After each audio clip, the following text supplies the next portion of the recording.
L'Artualité, c'est la revue de quelques actions militantes créatives. En voici donc quelques-unes menées entre fin juin et début juillet 2020.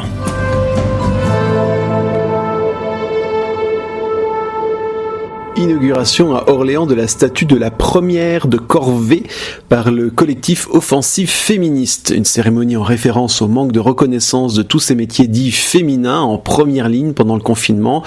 Utilisation d'une statue existante, rhabillée d'une blouse et d'une plaque pour l'occasion, reprise des codes de l'inauguration avec tapis rouge, discours de l'artiste et d'une fausse sous-préfète, danse de groupe en tenue de Rosie la Rifteuse. Le collectif a aussi profité de son espace médiatique pour dénoncer les violences conjugales. Les extras de la restauration de l'hôtellerie du tourisme ont procédé à un enterrement le 23 juin devant l'Assemblée nationale. Pas n'importe lequel, avec une foule agenouillée, vêtue de noir, un cercueil et au son d'une marche funèbre, ils ont mis en lumière leur mort sociale programmée. Ils sont exclus des mesures d'aide prises par l'État contre la crise économique liée au coronavirus.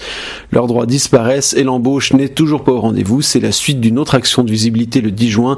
Ils s'étaient pendus par la cravate sur la place de la Concorde. Enfin, grosse livraison devant le ministère de l'économie le 17 juin, un colis de plusieurs mètres de haut installé par Attac, Action Climat Paris et les Amis de la Terre. Il s'agissait de dénoncer les impacts nocifs multiples d'Amazon sur l'emploi, le social, le climat, les recettes fiscales. Le logo retourné de la firme figurait bien en évidence, comme quoi même les colis de livraison peuvent faire la gueule. Retrouvez l'Artualité dans Artivisme, le podcast de ceux qui font de l'activisme une forme d'art, sur floem.fr, YouTube, Twitter, ainsi que sur la plupart des plateformes d'audio en streaming. L'abonnement est recommandé, le pourboire sur la page Tipeee hautement liké. À bientôt pour d'autres luttes dans les nouvelles règles de l'art.